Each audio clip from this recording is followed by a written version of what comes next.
আওয়ামী লীগ নিষিদ্ধ হওয়ার আগে জামায়াতকে নিষিদ্ধ করা উচিত, বিএনপি নেতা বুলু। বিএনপির ভাইস চেয়ারম্যান বরকতুল্লাহ বুলু বলেছেন, দেশের রাজনৈতিক পরিস্থিতি ও অতীতের ইতিহাস বিবেচনা করে আওয়ামী লীগ যদি নিষিদ্ধ হয় তার আগে জামায়াতকে নিষিদ্ধ করা উচিত। রবিবার 19 অক্টোবর বিকালে তিনি নোয়াখালীর বেগমগঞ্জে জুলাই গণ অভ্যুত্থানে শহীদ হওয়া আব্দুল কাইয়ুম আহাদ এবং আসিফ হোসেনের কবরে শ্রদ্ধা জানান এবং পরিবারের খোঁজ নেন। পরে সাংবাদিকদের সঙ্গে কথা বলেন।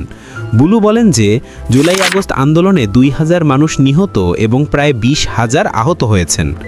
যদি এ পরিস্থিতিতে আওয়ামী লীগকে দায়ী করে নিষিদ্ধ করা হয় তাহলে তার আগে জামায়াতের নিষিদ্ধ হওয়াই যুক্তিসঙ্গত।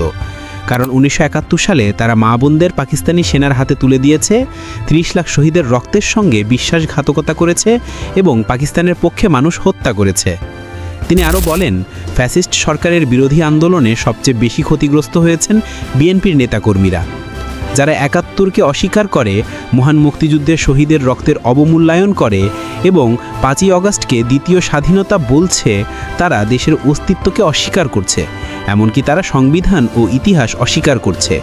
এ ধরনের ব্যক্তি দেশের নাগরিক হওয়া বা ভোট দেওয়ার অধিকার রাখে না।